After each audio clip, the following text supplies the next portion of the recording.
Hey y'all, hey, it is your girl, Miss Trina, and tonight I am chatting it up with national recording artist and saxophonist Mr. Dean James. Hello, hello, hello, everybody. This is Miss Trina with Chat with Trina, and it looks like I'm naked, but I'm not. I have a tank top on. So, let me pull this down some so y'all won't think that. Um, anyway, thank y'all for making the choice to tune in to Chat with Trina today. And I am here with Mr. Dean James, who I met I don't know if he remembers when we first met. We met way back at Divas. I met him through Mr. Ike Denning. That's how long ago. Yeah. Wow. Yeah, we were both young. We were young children back then. So, but anyway, he's a talented recording artist and a saxophonist. How are you today? I'm good. Considering the weather, it's been up and down, but for the most part, I've been staying busy and just trying to get my music out there. Yeah. I'll talk to you in a minute about your new. I don't know if it's a new CD or it's a new single. Well, my record label introduced it as the single came out back on the 18th. Oh, okay, right. Okay, and the full-length CD will be out August 20th. Okay, so you're gonna release them as it's not a full CD. Right. Okay. Oh no, the single, the single was out 2 weeks ago. Okay. But the full-length CD will be out on August 20th. Oh, okay, gotcha. So I have to ask everybody this. With all these, everybody having their own names, these new names. So is Dean James your birth name? Oh, you have to go there. Well, you have to ask that if you're writing me a check. I tell everybody, look, that's my stage name. That's your stage name, okay. Mm-hmm. And that's the name we're gonna go by. Yeah, or you can call me DJ. Okay, people call you DJ. Okay, yeah. I like that. Okay. I like that better than saying Dean. So where did you grow up? Born and raised in San Francisco, California. Okay. Yeah, first generation Filipino American. Oh wow. And went to born and raised most of my life, but moved to Boston. I went to school in Boston. Not really. I was there for a couple of years and came back to California. But then moved to LA. I lived in LA 13 years. The first label I was signed to is based out of Kennesaw, Georgia, not far from Atlanta. Okay. And so I moved to Atlanta. Atlanta and of course Norfolk, Virginia, being two of my biggest markets. Okay. And and so from there I was traveling 10 months out of the year for 3 years, and then I made a decision to move to Houston, Texas. Now, how did we get so lucky? What did you spin a wheel, or how did you decide? Aunt Boogie. Say the name. Aunt Boogie. Yes. He's a good friend of mine. And when I first got signed to the label back in '95, I think he owned a record store called High Volume Records. Uh-huh. And he sold 300 copies of my first CD. Oh, wow. So we've been in touch since then. I've come out and actually I did a in-store performance back in 1995. Okay. But we've been friends ever since then. Back in 2003, I was touring with, believe it or not, the Universal Circus.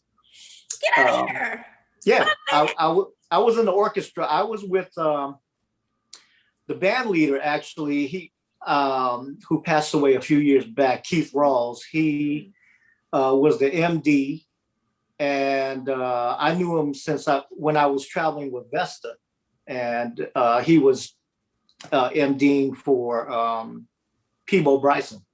Oh, okay. And yeah, so when I moved to Atlanta, I connected with him, and all of a sudden I'm on the road with the circus.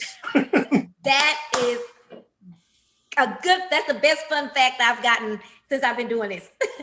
Oh my God. When Casual Cal was in it. Oh, really? Yeah. Casual Cal and Zeke. Yeah. And but 14 shows a week.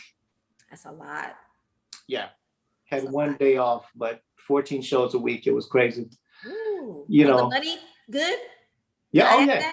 Okay. Yeah. Well, okay. You know, let me tell you, I you know how everyone, you've got that 9 to 5 and everyone's saying, man, I can't wait till the weekend gets here. I couldn't stand the weekends because on Saturdays and Sundays, we did 3 shows back to back. Yeah, so it was tough. That is. You're growing up there in San Francisco, was it a regular childhood? Was it just really cool, fun games? Yeah, you know. You have sisters and brothers? I've got 2 sisters and a brother when I'm the oldest of my siblings. You're the oldest, okay. Uh-huh. So you're the boss. Yeah.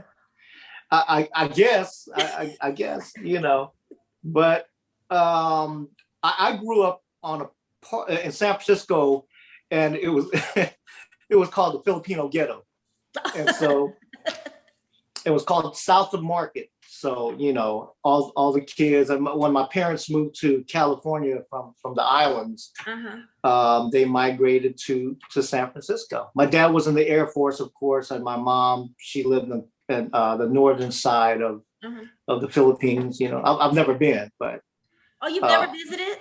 No, really? No, I've heard so much about it, and I hear it's wonderful out there, but you ain't trying to go. Well, this day and age, you know, politics plays a big role in it, and me being a first generation Filipino American, I'm considered a foreigner, you know. So gotcha. I see that you went to Berkeley College of Music. Marion Meadows also went there. Oh, I didn't know I don't know what year Marion went. Yeah, I was there. But he did go, he attended there as well. Oh, okay. Have you ever played with Marion? We've shared the stage on a couple of occasions, did a couple of wineries in California, Northern California, but I've done quite a few shows. Actually, we just did a show here about 3-4 years ago at the Hobby Center. Myself, Marion, and Vandell Andrew from Dallas. Dallas. I've never met her. Okay. Yeah. What did you major in when you went there? Were you studying? Well, I originally started off as a performance major. And after the first year, I decided to switch to music education. I wanted to teach, you know, but I ended up, when I moved back to California, I as soon as I moved to Los Angeles, you know, it's a popularity thing too. I was busy doing a lot of work, and LA is so diverse. You know, you can do film or in the music industry. If you're not, you know, the musicians union keeps you busy, but by word of mouth, my name got around, and of course I was working quite a bit. So didn't get a chance until years later to teach, but I was enjoying, you know, my ability or my gift. You enjoy teaching as well? Yes and no. Okay. Yes, I love teaching. I love sharing my knowledge of music. No, if you stick me with a class of second graders. Trust me, I understand. Oh my God, that was my worst experience. But I love kids, and you know, I connect with kids, and but that was a challenge, I'm sure. Oh yeah. Both of my daughters started violin at pre-K, and so can you imagine them learning at home and practicing at home? My daughter also grew up playing the viola. Okay. And so my oldest left the violin to go play. She ended up playing the viola later. Okay. Yeah. Oh, nice. Okay. Now, what age did you start playing the sax, and what made you choose the sax of all the other instruments, out of the instruments? I was a late bloomer. Okay. My love was with sports. I love sports, and baseball, football, basketball, until I got to my freshman year of high school. I tried out for football, convinced my parents that I wanted to play. and the first practice session, I broke my knee playing football. Oh no. Yeah. So the school says, well, you fulfilled your PE requirements. Now we're going to ask you to pick another elective. So I tried orchestra. Uh-huh. First day, I took the trumpet home, brought it back the next day. Took a guitar home. My dad played acoustic guitar, so I got comfortable with that for a minute, but that didn't last long. Mm-hmm. And for some reason, I connected with the sax. So I started at 15, but technically, here's the thing: I threw it in the closet for it when I got it home. Right, so all summer I was. So my sophomore year in high school, my music teacher says, why don't you play for me what you learned? I didn't learn a thing. So. Because it was in the closet all summer. Yeah. I was in the girls and sports. So I sat down, researched the instrument, kind of studied it, and I just realized how I progressed in my practice sessions. So my 20 minutes a day turned into 30 minutes and then turned into an hour. And during the summer, it became 6 to 8 hours a day. I was really into playing this instrument. And by the time my junior year came around, I was playing around San Francisco with some of these top 40 bands. We were doing stuff, like Earth, Wind and Fire, Dance Band, and a lot of top 40 stuff, dance music. Okay. And my junior year, I decided to figure out which school would be, I decided to choose a music school, and it turned out to be Berkeley. I thought it was Berkeley across the bay. You've got UC Berkeley and well, my teacher said, well, no, we're talking about Berkeley College of Music in Boston. So you thought you were down the street for a minute. Yeah. But being as rebellious as I am, my parents were really strict, really? And so it's like, you know what? I'm going to go to Boston. That was right up your alley.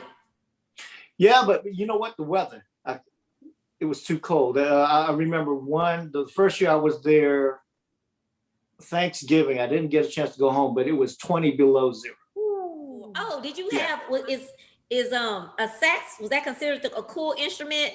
I know Marion said one time he was having to walk around with a clarinet, and that wasn't a cool instrument. Was the sax a cool instrument? You know what? I never thought of it as that until adulthood. It was more about trying to be technical and trying to absorb as much theory as I could. Mm-hmm. But I was playing with a lot of groups and a lot of artists until I got signed, and I just realized, wait a minute, I'm now a national recording artist.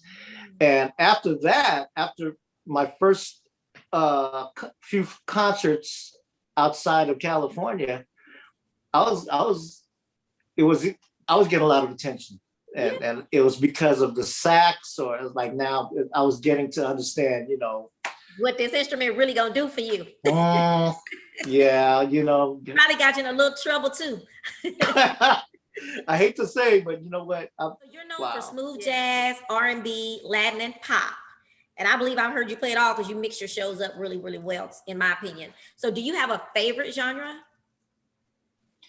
Well, there's one I originally started off in the gospel circuit. Oh, I did see that in your bio. You did.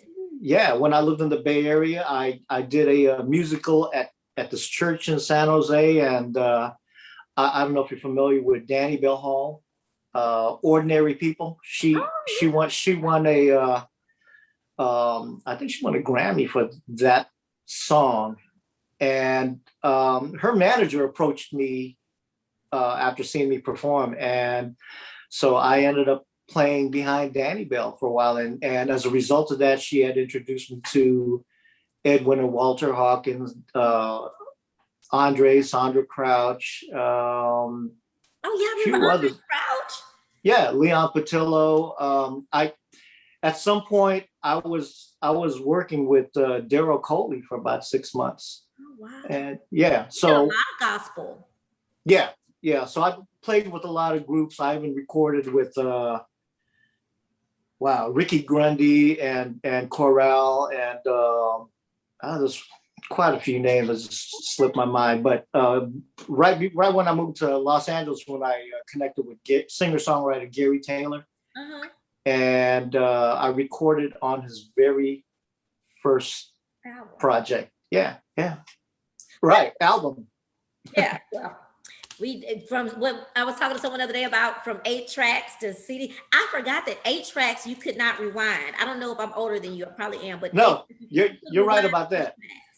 Look, my dad had a bunch of Sammy Davis Jr. and Frank Sinatra Yeah. 8 tracks. What did your parents think about you going professionally, making this a career?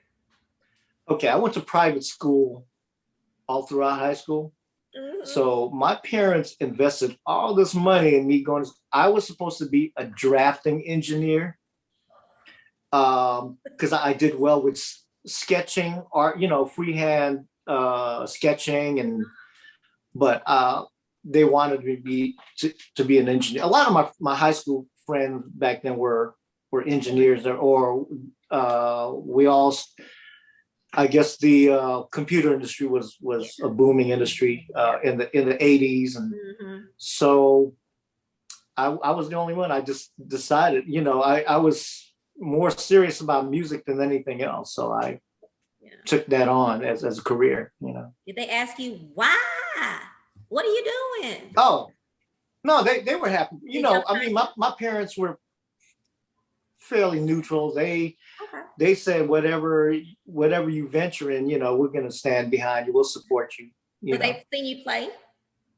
Oh yeah, they've seen me perform at a concert in Sacramento, I think. Yeah, yeah. Okay. I bet they enjoyed that. Yeah, and my dad is, as much as my dad is one of those traditional guys. That music's not a job, not a real job, but on the side, my mom would call me from California. Yeah, your dad's selling a bunch of your CDs. No, a bunch of your cassettes. Yeah, cassettes. Yeah, back then. Yeah, yeah. So I bet that helped your little heart. Yeah, yeah, and I'm still, I love what I do. Do you play any other instruments? Well, most of the saxes, alto is my main instrument, but I get a lot of calls on soprano, tenor. I also play the flute. Okay.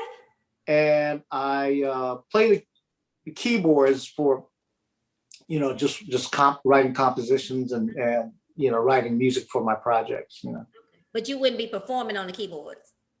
No, if you point at me and say, Dean, do a solo, it was a train wreck. We're gonna keep you on the sax and the flute. Thank you. Do you sing? Can you sing? Yeah, I can say. Really? Everyone is. You remember Vesta? Congratulations, Vesta. I got that call, and I had replaced the horn player that was moving to Atlanta at the time. This was back in 1992. Got the call, Dean, we're gonna need for you to play sax with Vesta. And come to find out, her show back then, 8 of the 12 songs required saxophones. So they called me back and said, well, we want to justify your pay. Can you play secondary keyboards? I said, yeah, I can play parts. I can play parts, cool. They called me back a third time. Can you sing? And so she auditioned me and I ended up being the third background singer. Oh, how interesting. Yeah. So I was doing that. And last thing I had to say, no, they said, can you dance? No. You can't dance, Dean? I can keep the beat, but I just, you ain't trying to do no choreography. Exactly. I couldn't do that, I must say, I was on a dance team for our swing out community, and I was train wreck when it comes to choreo. I can dance, but don't give me no choreography. So, during this downtime, because we've all been having the downtime due to the pandemic, what have you been working on? Is it the CD that you just put out?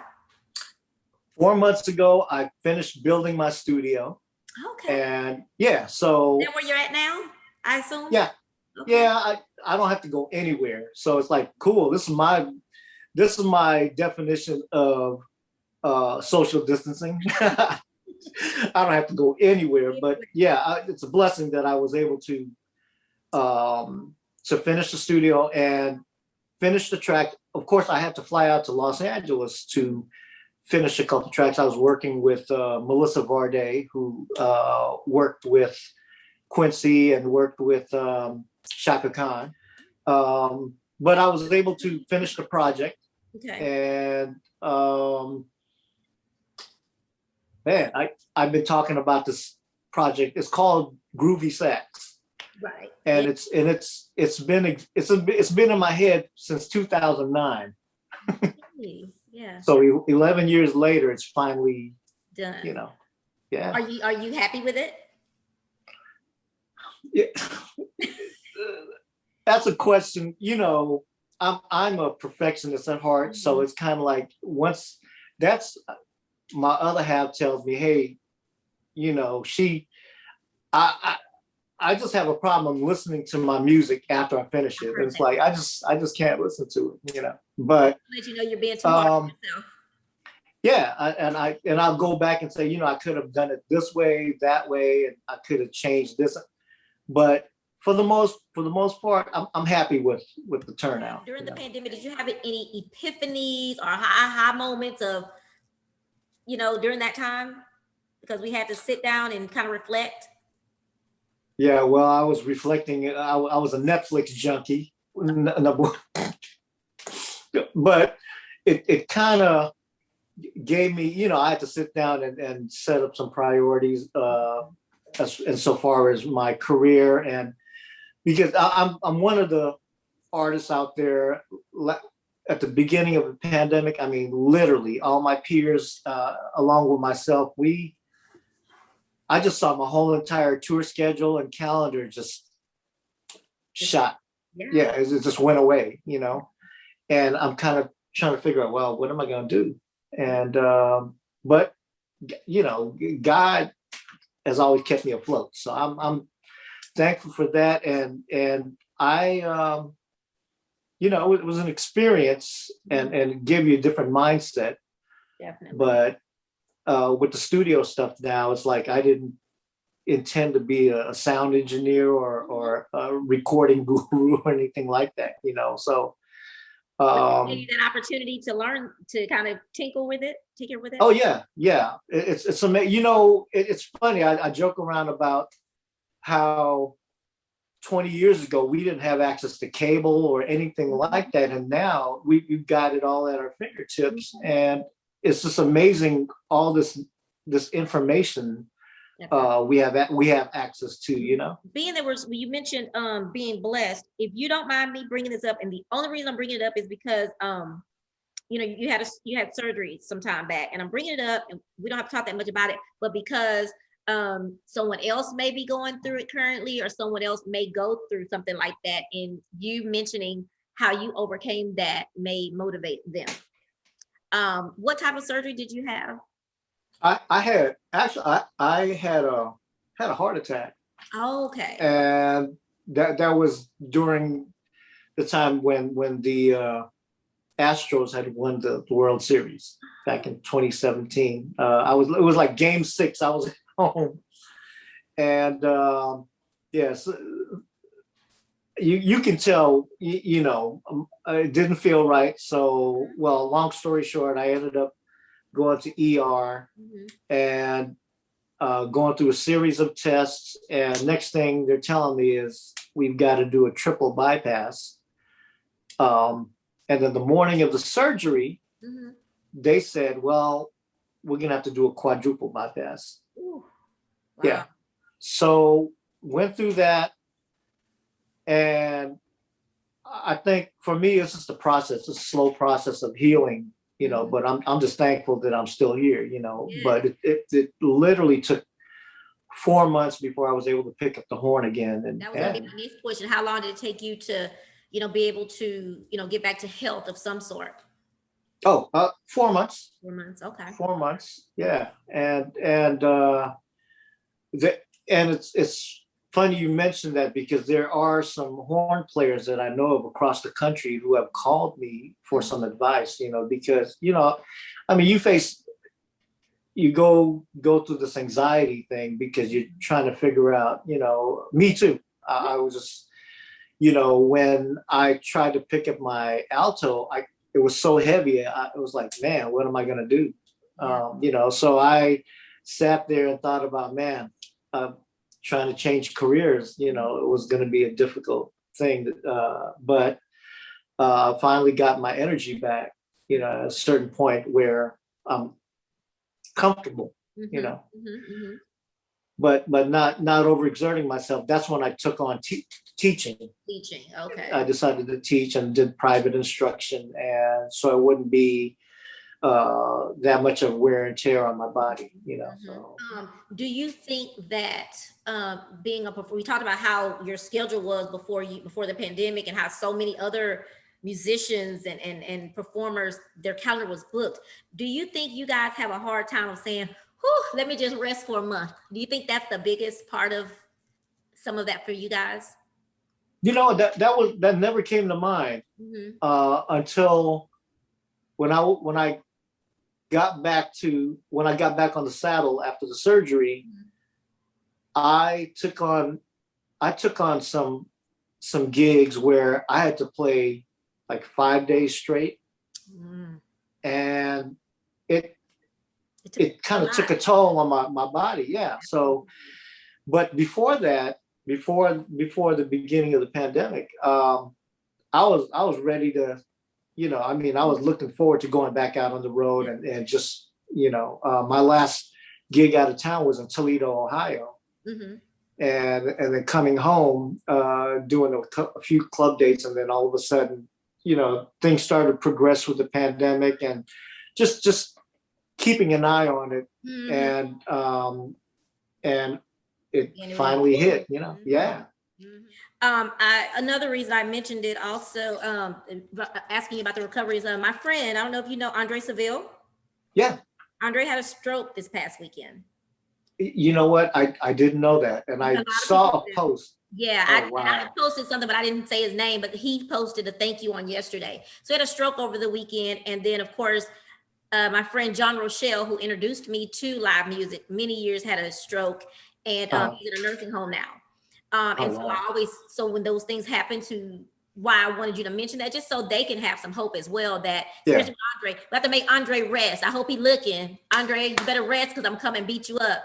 So, but so that's what made me think about, sometimes I think musicians, just the friends that I have right now in the music industry, they work so hard. You all work so hard that I think it's like, how they say doctors are their worst patients, worst patients, that I think sometimes you guys go, and it's so much fun and so much energy that it's like, okay, I forgot the rest on yesterday. I gotta take one day, So that's how I think about it. But thank you so much for sharing that. I really appreciate that.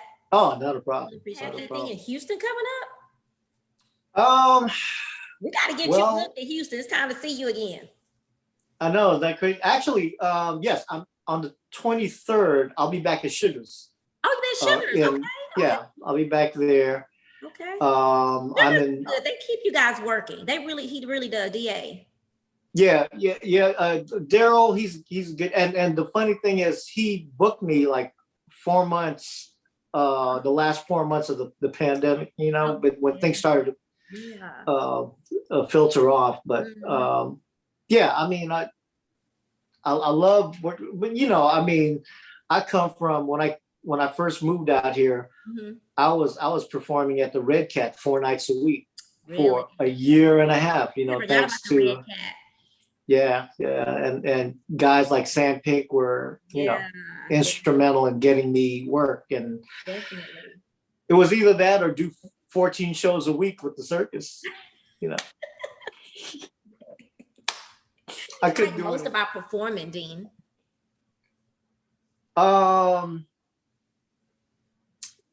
You know what? I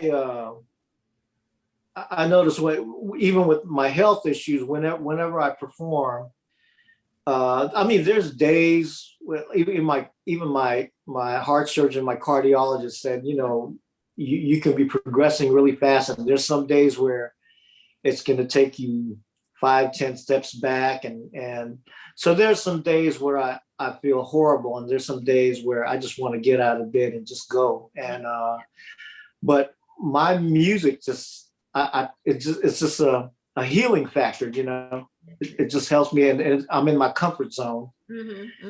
And it's something that I connect with spiritually, and as well as physically. Gotcha. But I don't have to think about it. It's just second nature for me, and yeah, it's just it just happens. So do you get energy from the crowd as well, though? Oh yeah, we all do. We all feed off of our audience, and sometimes I kind of gauge, where the audience can take me to a certain place, and then I'll pick and choose songs that I want to play, and I know they'll connect with it. But here's the kicker: I can play in front of 3,000, 4,000, 5,000 people. You put 10 people in front of me, I'm like this. Yeah. I agree. Oh my gosh. Yeah. I speak for my job. I speak to students sometime, and you can put me the biggest crowd, I'm good. But it's like there was that intimate. It's like, oh God, they gonna notice every little thing I do. Oh God. So yeah, I get exactly. I feel you on that one. Yeah. Those that you teach, I'm going backwards a little bit. Those that you teach, are they usually younger? Not second graders, but yeah, when I do private instruction, I take students of all ages. I've even had a veteran, a war veteran, and who I think he was 69, and he's been playing classical. He's trained classically, but wanted to learn how to play jazz or contemporary jazz. So, and my youngest student, 9 years old, I think. And kids are fascinated by instruments anyway. But when I first started teaching after my surgery, I connected with this nonprofit organization, and they were contracted to do an after-school program at I forgot the name of the elementary school, but I ended up teaching a second grade class. That's how you end up with the second graders. Yep. Awesome. But that's an awesome program. Yeah. And it was a challenge for me, and it was great. I was in charge of the woodwind department, and I taught the sax, flute, and clarinet. The thing is, when you're playing the sax, you have to have a secondary instrument. So it's either the flute or clarinet. Okay. But I as much as I love the sound of the flute, I play it just to help my classical chops, Okay. Yeah. And it just helps me with the dexterity, helps me just with my sight reading. So let's talk about your new CD real quick. Okay. Is it all original music, or do you have some covers? Only one cover. Okay. And it's a song that was written by Hoagie Carmichael, and forgive me, I forgot the other gentleman's name, but it's a song that was originally recorded by the late Ray Charles. Really? And it's my rendition of Georgia on My Mind. Oh, really? And I'm featuring a vocalist, the only vocalist on there, and she's from a small town called Tbilisi, and it's in Russia. In Russia? Yeah. Oh, okay. Let me tell you how this happened. She happened to travel with her husband to Texas, and a friend of mine was producing her project. So I get a call, and she's in Katy, Texas, recording her project. And so I get the call to play on her project, but one of the songs, this Georgia on My Mind, ended up on my CD. the gentleman producing the song actually knew the folks at my record label. Mm-hmm. So I went on ahead and, I went on ahead like, man, she sounds great. Let's go ahead and use it, and so that was one of the two. That's the only vocal arrangement, the only cover tune that I have on there. And of course, if you listen to my past projects, I recorded like on my Love Takes Time CD back in 2009. I recorded the Luther Vandross Take You Out or Take You Out Tonight. Damn, that is the jam. I did that. I did Maxwell's version of This Woman's Work, written by Kate Bush. I have to go back and get those CDs. Yeah, I'll have to get it to you. And I also did Joe's All the Things Your Man Won't Do. Yeah. And then and before that, 2005, I recorded Say Yes by a group called Flowetry. Yeah. My version. What do you think about how some of the schools are taking music out of schools? That's why that program that you mentioned was so important. Yeah, I'm disappointed because I think politics just plays a big role in the education of and the curriculum of most of these schools, and I think it's unfair. Yeah. To be honest with you, and it's taken away, because you have students who have the creative side, and of course we all have to deal with dealing with the education side of yeah. But some even I've been told children who have autism, music is something that helps some of them. Oh yeah. I have it's a young lady that she's in our Zydeco world, and her son is autistic. He's a DJ, 12 years old. Like, wow. She says it's the only thing that excites him. He relates to it. But I mean, you can see him jamming, doing his little thing. Like it's crazy. So music is that's why it's sad that they're doing that. So yeah, unfortunately, but I'm just glad. I didn't think I'd be in it this long, but I'm just glad that it's still been. Yeah, I'm still here. Yeah, we're just gonna have to continue to bring it to students on our own, of course, if they do completely take it. Something about fees for performances, and you're not the only one I've asked. I asked them all. So without mentioning any exact amounts, do you have one set price, or do you take in consideration the size of the venue when pricing? And I ask you that because there are some small venues who have supported singers, musicians, bands, and promoters, and they want you at these events sometimes. So do you have that? Do you look at that sometimes? Well, I have to now. I mean, I mentioned that I've been here in Houston for 18 years, and I've had my share of playing at a lot of the jazz establishments and a lot of the smaller venues. But I've been approached by one promoter saying, "Well," and this is the truth. It's like, Dean, we can't charge these folks $45, $55 for tickets when they can see you down the street for 10 or 20 bucks to get in, And so I realized, I mean, I've been, there's some folks in town who have kept me employed, which is cool, and there's also a reason why I left the soul circus, because I wasn't progressing as a musician. Yeah. And I mean, I would literally hear circus music in my head while I'm sleeping, So Houston has given me an avenue to really progress as a musician, and I thank Houston for doing that for me. But at the same token, a lot of folks forget, being here 18 years now, everyone looks at me as a local guy, not as a national recording artist. Exactly. If you open up Billboard smoothjazz.com. Mm-hmm.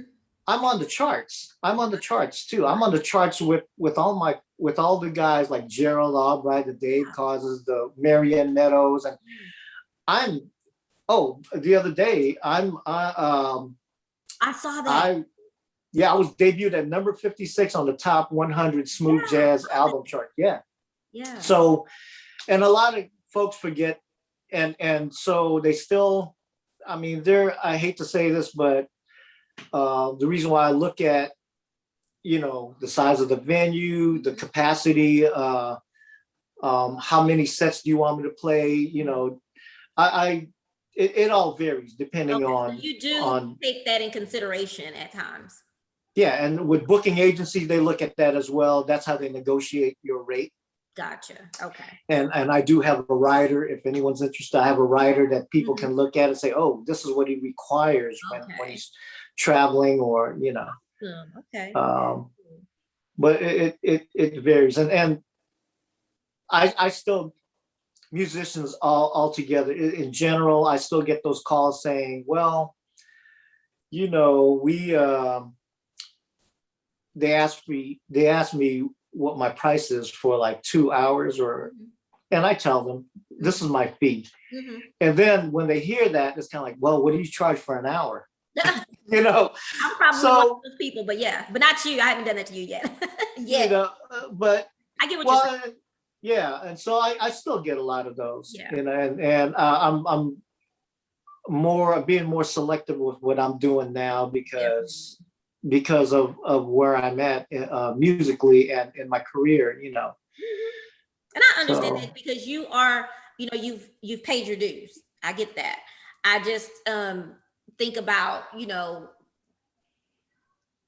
as long as the prices are fair to a certain extent. Let's just say if someone opened up a brand new club and that club, it can only hold 200 people, Yeah. And it's a new thing. Those kinds of things, hopefully you would take those things into consideration. I definitely don't want anyone to charge less than what they're worth, because this is your job. This is your career. I get that. But it's just that there are communities that still deserve to hear live music, sometimes. Oh, of course. I agree with you. Areas they probably won't be able to, you know what I mean? So, but no, definitely not wanting you to be taken advantage of.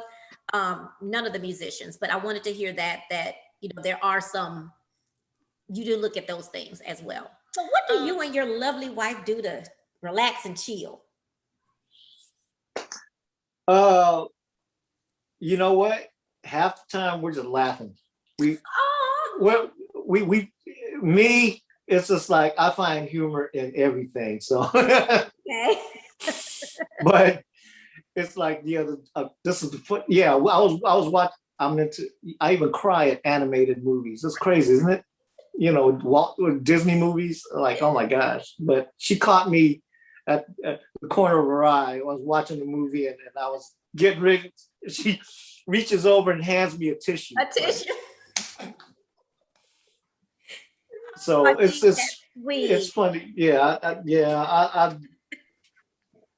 we're Don't planning. Worry, I cry. I don't know if I've cried in any animated movies, but I cry. Yeah, I mean, I'm a hopeless romantic, man. I love, Pretty Woman. You cried Pretty Woman? Yeah, romantic comedies and Yeah.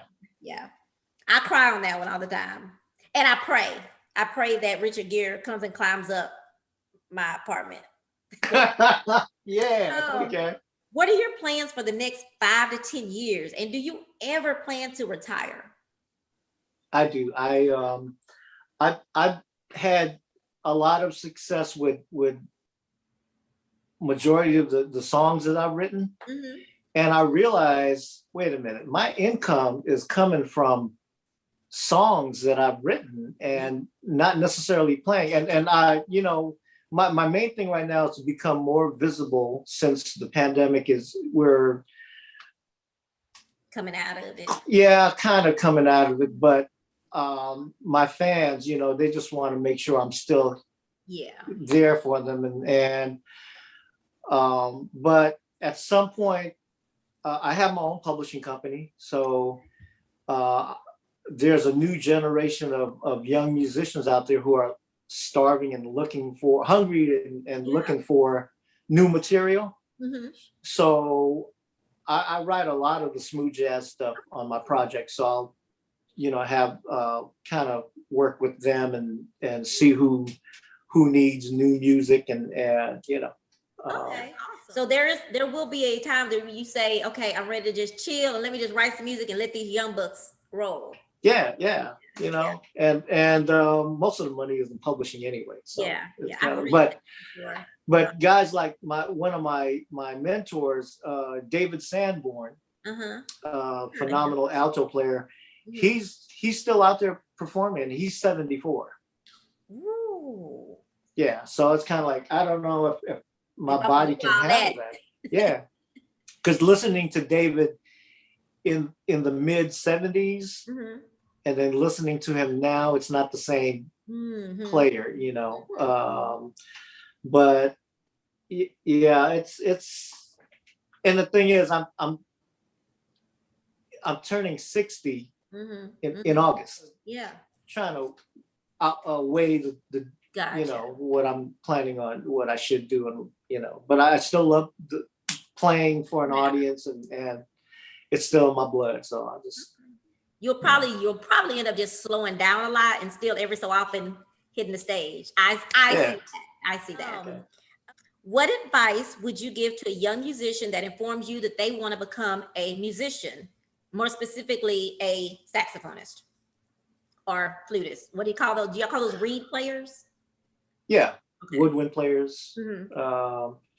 Well, it's going to take a lot of discipline and patience for one, and you really have to spend the time and learn that instrument.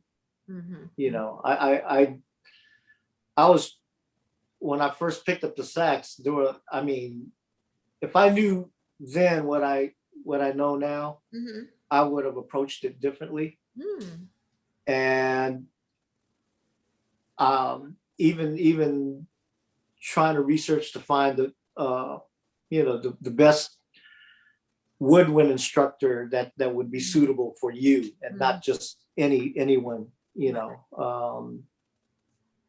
But it takes a lot of time and patience, and you really have to, and the discipline for sure. I always ask, do you ever mention to people if they were to ask how to prepare for those doors being closed for sometimes, because I think that would probably be the biggest part of it, is like the rejection of it all, something that you have to deal with. I still get that. I still, and it's real. It's real. It's real. I'm waiting for, and I hope he's watching too. It's a promoter out of Stockton, California. And it's like, okay, it's funny. He's never heard of me, but he follows me on social media, and he's heard my music, and it's like, man, amazing. So it's like, okay, I'm not on that roster yet to perform September 25th. So I'm hoping to get on board, but I'm doing a few of the dates I'm doing are in California, and it's like, man, yeah. So that's something you have to just get used to. Yeah, you're gonna get a lot of that, and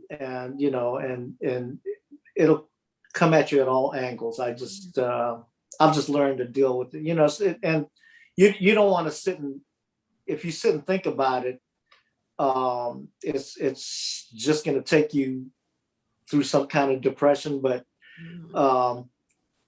you'll learn to move on. It's just like on to the next thing. If this door closes and there's something better waiting for you.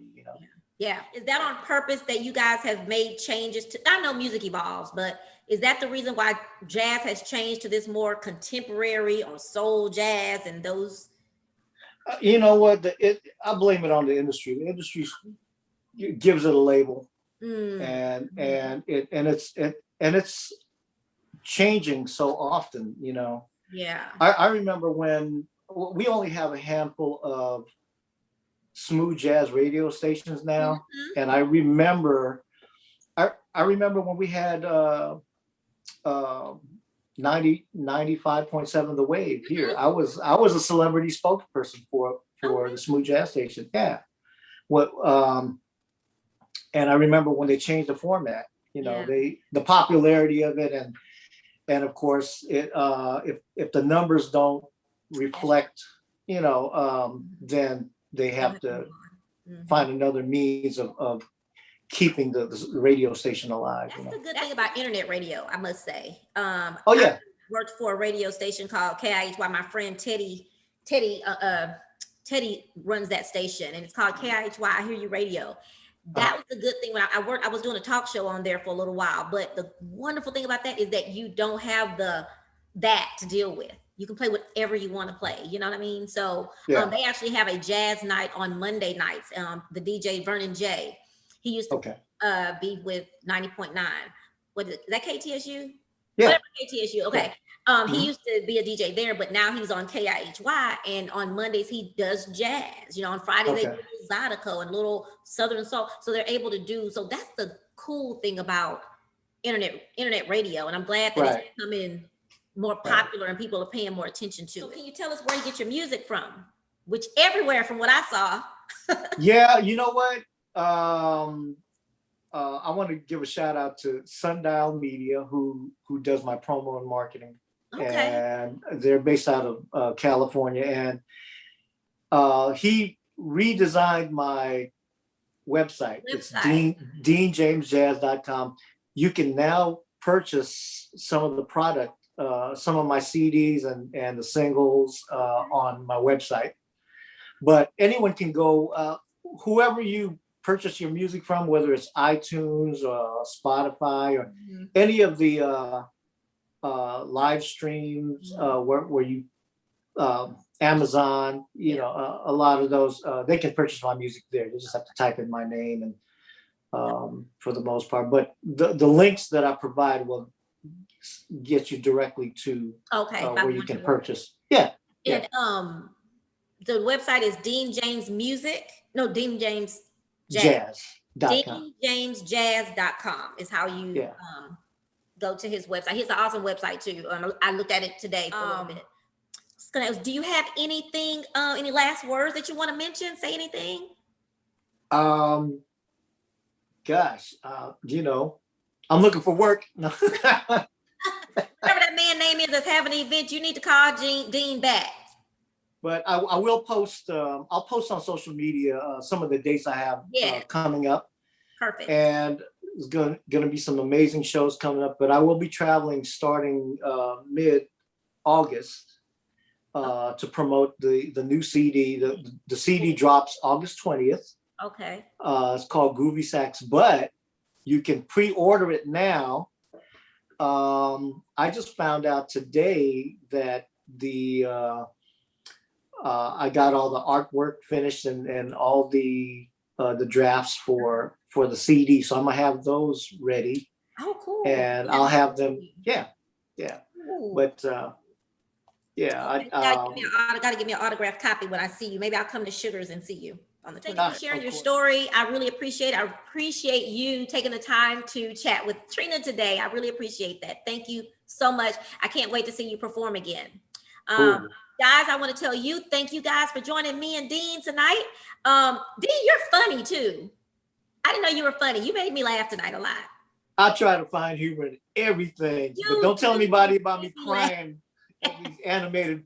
You look so serious when you're performing, so I never would have known. So my new funny friend. But anyway, y'all, thank y'all for making the choice to click in to chat with Trina tonight. I've enjoyed my time with Dean. I hope you have. And make sure you go to youtube.com/chatwithtrina and subscribe. I need less than 500 now. I think I need 465 subscribers now to meet my goal. But anyway, Dean, thanks again. And I will see you soon. You take care of yourself. Tell your beautiful wife hello. I certainly will. Bye. Take care. Bye-bye. Thank you so much, Dean, for joining me tonight. I really appreciate you and your support in my endeavor. I didn't realize you were such a comedian. I had so much fun. Thank you again. And hey, guys, make sure you go to youtube.com/chatwithtrina, subscribe, and then hit that bell so you can be notified when I upload a new video.